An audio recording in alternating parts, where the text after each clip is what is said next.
Prestes a completar 50 anos desde a sua fundação, a Itaipu Binacional tem uma nova gestão.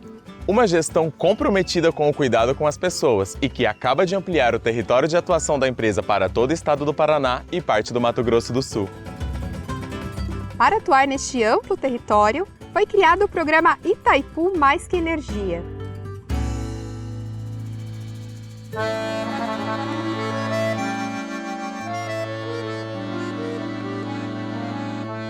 A iniciativa engloba diversas ações sociais e ambientais, que antes estavam restritas à região em torno do reservatório. E que agora vão chegar a 434 municípios, que somam 11 milhões de pessoas e 200 mil quilômetros quadrados de área. São ações alinhadas com a missão da empresa de promover o desenvolvimento territorial com atenção especial às pessoas e ao meio ambiente. E que contribuem com os Objetivos de Desenvolvimento Sustentável da Agenda 2030 das Nações Unidas. O programa Itaipu Mais que Energia é formado por ações de Educação ambiental, gestão por bacias hidrográficas, desenvolvimento rural sustentável, plantas medicinais, sustentabilidade das comunidades indígenas, aquicultura e piscicultura sustentável, saneamento ambiental, gestão de resíduos sólidos, conservação e restauração da biodiversidade, responsabilidade social, pesquisa e extensão universitária, desenvolvimento cultural. turismo sustentável. Itaipu Mais que Energia. Uma nova Itaipu, a serviço de um Brasil mais humano. E sustentável.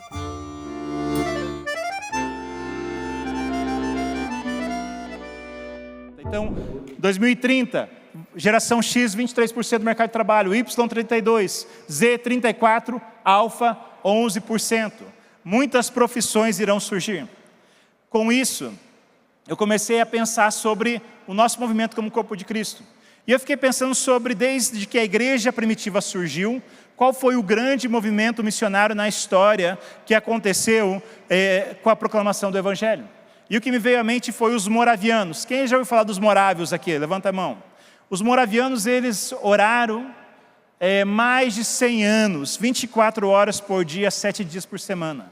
Em 33 anos, eles tiveram 226 missionários espalhados pelo mundo, pregando o Evangelho para milhares de pessoas. Influenciaram pessoas como John Wesley, que também depois influenciou William Wilberforce, que depois influenciou muita gente. A pergunta que eu faço é, você sabe quem começou o movimento de oração 24/7 entre os moravianos? E a resposta que eu te dou foram as crianças. Em 1727, houve aquilo que eles chamam do Pentecostes moraviano, o pastor luterano veio e pregou, o Espírito Santo convenceu eles do pecado, eles começaram a confessar os seus pecados. Os adultos organizaram períodos de oração 3 vezes por dia. No 4º dia, as crianças, eles começaram a organizar esse relógio de oração 24/7, que durou mais de 100 anos. Então essas crianças cresceram com uma cosmovisão bíblica cristã, e eles foram aqueles que se tornaram os missionários para poder pregar o Evangelho. Se vendendo como escravos para poder alcançar escravos, e influenciando depois a vida de tantas pessoas. Então, quando a gente investe nessa nova geração, para que eles possam crescer com essa cosmovisão, isso vai fazer toda a diferença. Existe um autor que ele escreveu um livro chamado Futureville, Sky Getani, ele fala, o que pensamos sobre amanhã importa, porque a nossa visão de futuro é o que determina como entendemos o presente. Então, basicamente, a nossa perspectiva do futuro vai definir o nosso presente. Essa geração sabe tudo sobre o presente, mas eles não têm ideia do que é o futuro. E quando ele encontra pessoas que sabem para onde eles estão indo, eles vão seguir. Por isso que a sua participação nesse processo de levantar a próxima geração é fundamental. Mas a pergunta é, Gília, eu já tenho um ministério infantil fantástico na minha igreja, eu já tenho um ministério de adolescentes fantástico na minha igreja, de juniores fantástico, então eu estou fazendo já o que é necessário. Você está fazendo um ótimo trabalho, eu vou pular algumas coisas aqui, e vou deixar aqui. Nós precisamos criar um ecossistema. Crianças, adolescentes, jovens e até mesmo os adultos. Eles vão para a igreja 1 vez por semana, 2 vezes por semana. Algumas igrejas têm PGM, têm grupos pequenos, célula. Agora, quanto ele passa fora da igreja. Então nós precisamos construir de forma intencional. A pergunta é como preparar uma nova geração que gera transformação. Nós precisamos criar um ecossistema. Nós precisamos criar um ambiente dentro e fora da igreja que a gente vai formar a mente deles. Literalmente formar, para que eles possam ter essa cosmovisão bíblica cristã. Tem uma palavra hebraica para família, que é bait. Ela é usada 1711 vezes no Testamento original ou Velho Testamento. Qual que é o conceito dessa palavra? É pais e filhos, é família imediata, é todo mundo que vive na mesma casa. Exemplo bíblico, Josué disse, eu e meu bait serviremos ao Senhor. Porém, existe uma outra palavra bíblica, hebraica, que é o mispal akal, que também é determinada e usada para a família. Ela aparece 303 vezes no Antigo Testamento. Significa tribo, clã, comunidade, povo e nação. O Senhor disse para Abraão, Abraão, sai do teu mispal local e vai para um lugar que eu vou te mostrar. Então é só para a gente poder entender que nós temos que montar esse ecossistema dentro e fora da igreja. Porque eles estão na internet, eles estão nas escolas. Então como que a gente vai discipulá-los a parte das escolas? Hoje, você tem olhado para dentro das escolas ao redor da sua igreja, ou na vizinhança que você está morando? Porque os adolescentes, as crianças estão lá dentro. Eu vim de uma reunião recentemente da Ásia, onde eles estavam falando sobre lançar um aplicativo para esse ano, onde todas as escolas do mundo serão mapeadas, 7 milhões de escolas, 25 mil universidades, para que as crianças e adolescentes e jovens sejam discipulados a partir de lá. Internet, quantas horas por dia se passa na internet? E aí o que acontece? Qual é o tipo de material que nós temos para as nossas crianças? Muitas vezes nós temos bons materiais, mas será que esses materiais têm sido bíblicos para eles? Às vezes nós temos aí as crianças assistindo histórias de Davi e Golias, e é uma bênção. Mas por que essa história está na Bíblia? Por que Davi foi lutar contra Golias? Para que as nações soubessem que havia um Deus em Israel, para que as nações conhecessem sobre o Deus vivo. Mas nem sempre as histórias são contadas com essa ênfase, ou a história de Jonas. A ênfase muitas vezes é quando ele está lá na barriga do peixe. E é a parte da história que ele vai para Nínive, ele prega o evangelho, a galera se arrepende. Será que essa é a ênfase da história? Para muitas pessoas. Então nós precisamos pensar sobre como vamos levantar essa geração. Como que nós vamos entrar nas redes. A gente olha muito Instagram, nós olhamos muito as outras redes sociais. Já ouviram falar de Be Real? É um outro aplicativo que a nova geração está usando. Então são muitas coisas muito rápidas. Gira, eu não sei nada sobre isso. Não tem problema. Mas de forma intencional, nós precisamos trabalhar para que a gente possa preparar essa geração. Como a gente faz isso? Oração é fundamental. Nós precisamos ter essa visão, não é uma visão do Ministério Infantil, não é a visão do Ministério de Adolescentes, não é a visão do Ministério de Juniores, mas essa é a visão da igreja. Então não é um ministério, mas como igreja, nós temos essa visão de preparar a nova geração para que a gente possa concluir a grande comissão. Eu estive pregando recentemente em algumas igrejas e perguntei para os membros, estavam lá, quantos de vocês vão para a China pregar o Evangelho? Quantos de vocês vão para a África, para esses lugares que nunca ouviram falar de Jesus? A maior parte das pessoas que estavam sentadas ali, eles não vão. E não é porque eles não querem, não é porque eles não entendem que seja de Deus, mas eles não têm condições de fazer isso hoje. Mas eles têm condições de preparar uma geração que vai fazer isso. A conclusão da grande comissão é multigeracional. Por quê? Deus, quando Ele criou o mundo, Ele criou como uma geração.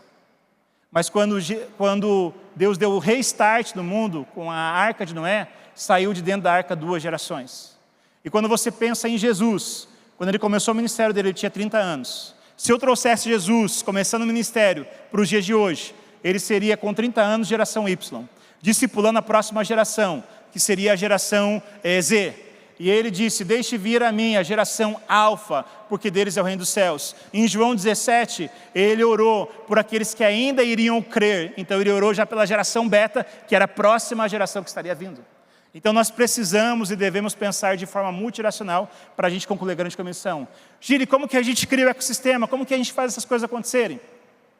Existem muitos ministérios. Olha só, você tem oração, você tem agenda comum, mobilizar as pessoas que têm ótimas ferramentas que você pode usar na sua igreja para poder fazer isso. E liderar, e engajar a sua liderança para trabalhar de forma intencional com eles. Então, existem várias ferramentas que eu já listei por aí, o Grande Livro, o King's Kids, Word by Heart, maletas de histórias bíblicas, formação de professores para Ministério Infantil, perspectivas, Teen Street, MPC, CV Outreach. Eu posso disponibilizar tudo isso, tá, gente? Fica tranquilo. Eu vou passar ali rapidinho, só para chegar no final. E aí você pode anotar o meu WhatsApp e fala, me manda esse material. Você está pronto para alcançar, treinar e enviar a geração alfa e beta? Sim ou não? Sim ou não? Você pode não estar preparado hoje. Você quer estar preparado? Então, se você precisar de ferramentas, entra aí, salva o meu WhatsApp e fala, Giro, me manda o PDF do que você apresentou. A gente manda, tem contatos de vários ministérios que têm ferramentas que vão servir à igreja. Então aqui a gente não quer criar coisas novas, mas a gente quer trazer aquilo que já existe para poder servir a igreja e o corpo de Cristo. E eu creio que é possível nós fazermos isso nos próximos 20 anos. Você crê nisso? Você se compromete a fazer isso? Então se você se compromete, fala assim, eu me comprometo. Aleluia. Tamires, Jesus. Valeu, gente. Obrigado. Deus abençoe. Quem está saindo aqui desafiado a investir em novas gerações? Eu tô. Eu quero trabalhar na minha igreja para impactar as novas gerações. Pessoal, podem colocar o QR Code, por favor. Pessoal, ó, esse é o QR Code para as perguntas. Nós temos aqui algumas perguntas que nós vamos respondê-las. E eu peço para vocês dois com bastante assertividade. Vamos lá. Como atrair crianças de fora da igreja? Evangelismo eficaz diante dos desafios atuais.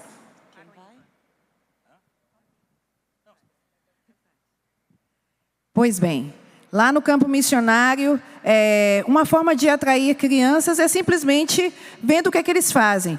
No nosso caso, nós gostamos muito de futebol. Então, eu sou torcedora do Bahia, não é? Deu para perceber. E aí a gente simplesmente joga futebol. E quando você pega uma bola e começa a jogar futebol, outras crianças chegam.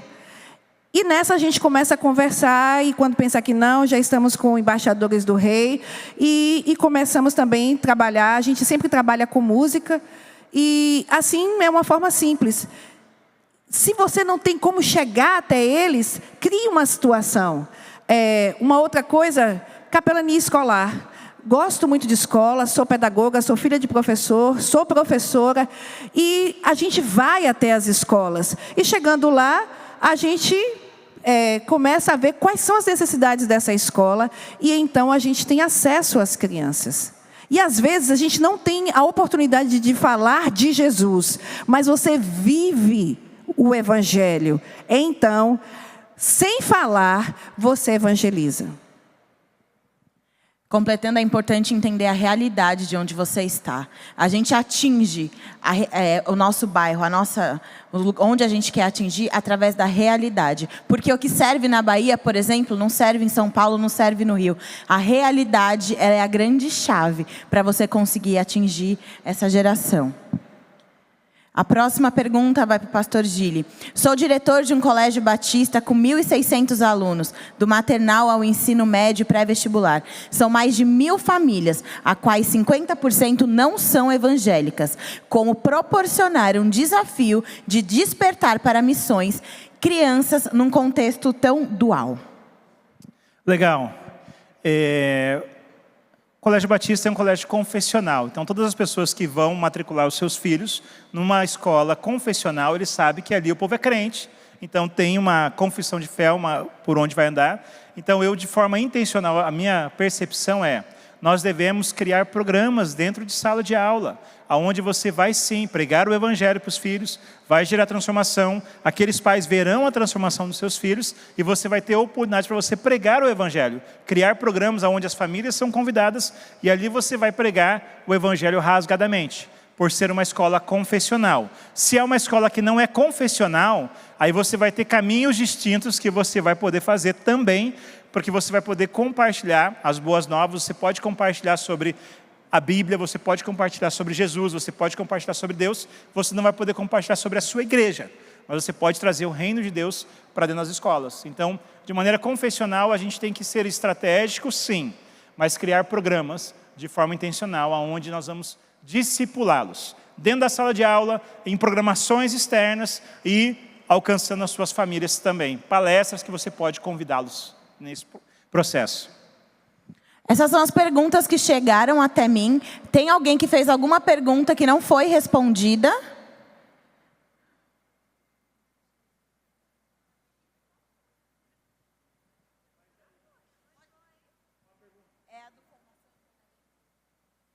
Tá, ela fez aqui. Por que não há ênfase em formação e treinamento para o Ministério Infantil e Adolescentes nas Assembleias da Convenção Batista, material unificado?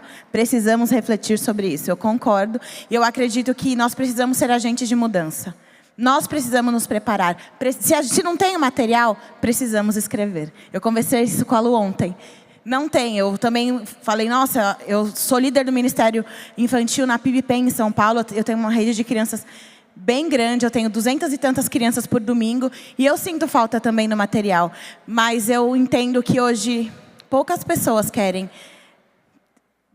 estudar e desenvolver material. Precisamos ser os agentes de mudança para começar a desenvolver isso. Precisamos estudar, precisamos nos capacitar. E precisamos transmitir o nosso conhecimento, não ficar só com a gente precisa passar adiante.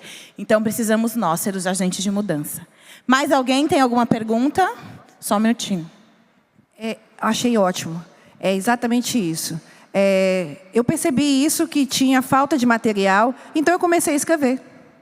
E aí, o ano passado, a gente fez uma atividade com os meninos do futebol, e meu filho olhou para mim e disse, mãe, escreva aí um material, assim, evangelizando através do futebol, e eu vou lhe dizer, e a senhora escreve, e a gente passa para as crianças. Então, é exatamente isso. Deus nos capacita. E se por acaso não for essa a sua habilidade, Deus vai colocar alguém perto de você. Agora, a gente precisa dizer, está precisando investir mais em material de qualidade. E se por acaso você está aqui e tem essa habilidade de, Senhor, eis-me aqui. E vamos começar a partir de agora a fazer essa revolução. Queridos, uma observação. Muitas vezes nós podemos pensar que não há as ferramentas. Mas eu tenho, de forma intencional, eu cursei o mestrado, Deus tem falado comigo já nos últimos anos.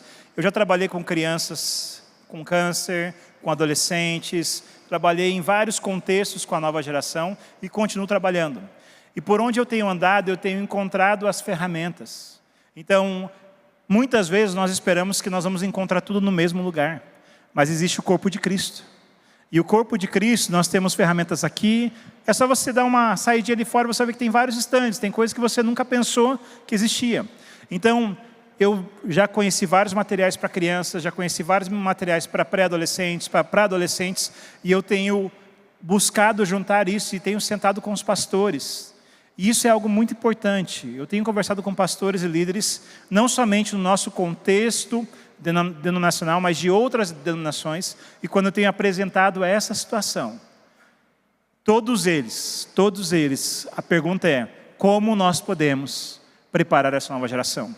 Então, existem ferramentas fantásticas. Então, nós podemos produzir, nós podemos dar ênfase, Basta nós querermos fazer isso. Então, eu creio que Deus está nos chamando a atenção, e não só aqui, globalmente.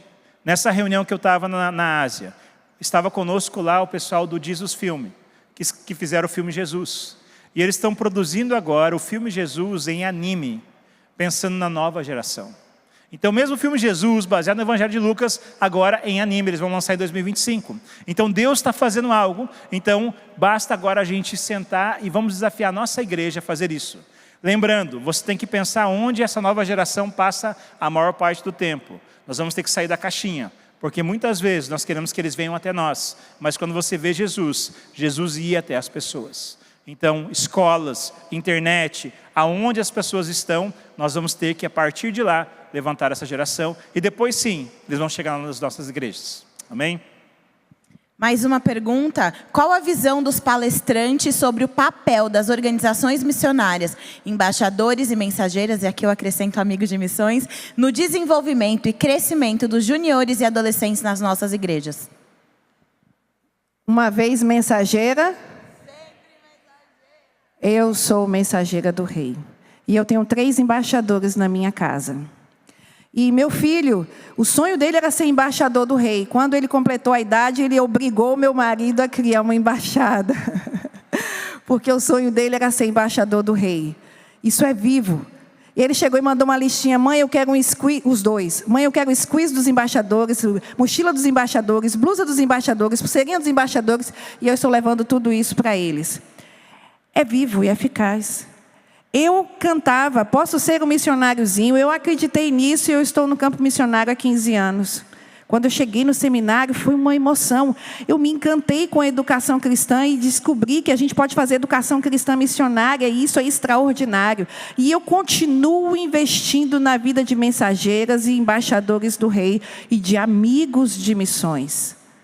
Lembra da música que a gente canta nas mensageiras, né? Eu ouvi as palavras de Cristo, olhar para os campos e pedir mais obreiros para a seara. E então eu obedeci, eu aceito o desafio. Viverei por Cristo Jesus. As mensageiras do rei lembram dessa música. É vivo, vale a pena sim investir nessa geração. É um instrumento pré-adolescentes para que eles tenham essa consciência missionária. Vale a pena. Um breve relato. Lá na igreja a gente tem as mensageiras, embaixadores e amigos de missões. E em época de batismo é aquele movimento, né, das crianças, dos juniores, dos adolescentes, todo mundo quer se batizar. E lá a gente tem uma revista para batismo, enfim. Certo dia uma irmã da igreja chegou em mim e falou assim: Tami, o que vocês fazem com essas crianças? Porque na profissão de fé eles dão um banho nos adultos. Isso é um reflexo do trabalho intenso, intencional e sério que nós temos com EBD, mensageiras, embaixadores e amigos de missões. É uma área estratégica da igreja. O envolvimento que eles têm, a importância de missões, sobre servir a igreja, sobre servir a sua comunidade, enfim, tudo que tem, as 5 etapas que tem, elas são estratégicas e elas são intencionais. Então, eu considero... 4 etapas, verdade. E eu considero extremamente estratégica para as nossas crianças e adolescentes. Uma das coisas é só a gente avaliar os frutos, né? Quantos pastores, quantos líderes, eles frutificaram a partir desse trabalho de base. O que a gente precisa entender é só que, a partir do momento que o tempo vai passando, a gente tem que contextualizar com a geração. Muitas vezes nós queremos que a próxima geração, eles simplesmente vão levando o legado que nós estamos passando. E eles vão levar. Mas nós temos que entender que existe um momento da história em que essa geração, ela vai ter que ser como aquela geração, 3 gerações atrás, que foi a geração que teve a visão, que foi visionária e pioneira. Então nós temos que fazer o quê? Impulsioná-los, dar essa ignição para que eles sejam visionários e eles sejam pioneiros para começar um próximo movimento. E não só repetir aquilo que a gente está fazendo. Então esses movimentos que nós temos como denominação, eles devem sim ser reavivados olhando para a realidade que a gente vive hoje. Com o mesmo nome? Talvez não. Com os mesmos princípios? Sim, porque a gente vê os frutos dos princípios bíblicos que foram formando aquela geração. Queridos, tivemos todas as perguntas respondidas. Nós estamos à disposição pela Assembleia. Quem quiser conversar mais com a gente, estamos à disposição. Pastor Gili, a Lu, eu também estou à disposição. Então, nos procure, converse com a gente. Vamos trocar experiências que eu tenho certeza que agregaremos muito para o reino de Deus. Vamos orar, encerraremos e aí estaremos dispensados. Grande Deus, muito obrigado por este dia, Pai. Muito obrigado por termos esse tempo, Pai, de aprendizado, Senhor. Obrigado por podermos aprender livremente sobre a sua palavra e também que o Senhor tem dado sabedoria e conhecimento para que nós traçamos estratégia, Senhor, para nós avançarmos no reino de Deus, Pai, para que nós possamos atingir as crianças e adolescentes, nós impactarmos essa nova geração, para que eles gerem transformação por onde eles passarem. Obrigado pela vida de todos que estão aqui, obrigado por esse tempo especial, ser conosco no restante desse dia, Pai, é o que eu te peço, te agradeço, em nome de Jesus, amém.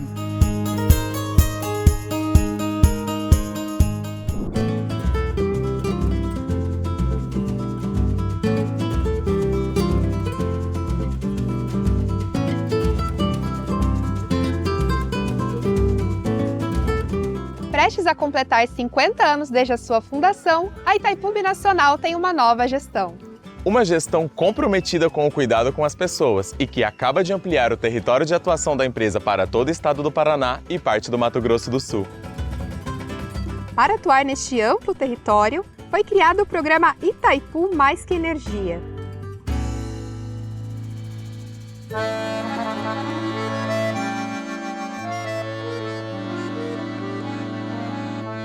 A iniciativa engloba diversas ações sociais e ambientais, que antes estavam restritas à região em torno do reservatório. E que agora vão chegar a 434 municípios, que somam 11 milhões de pessoas e 200 mil quilômetros quadrados de área. São ações alinhadas com a missão da empresa de promover o desenvolvimento territorial com atenção especial às pessoas e ao meio ambiente. E que contribuem com os Objetivos de Desenvolvimento Sustentável da Agenda 2030 das Nações Unidas. O programa Itaipu Mais Que Energia é formado por ações de Educação ambiental, gestão por bacias hidrográficas, desenvolvimento rural sustentável, plantas medicinais, sustentabilidade das comunidades indígenas, aquicultura e piscicultura sustentável, saneamento ambiental, gestão de resíduos sólidos, conservação e restauração da biodiversidade, responsabilidade social, pesquisa e extensão universitária, desenvolvimento cultural. turismo sustentável. Itaipu Mais Que Energia Uma nova Itaipu, a serviço de um Brasil mais humano. e sustentável.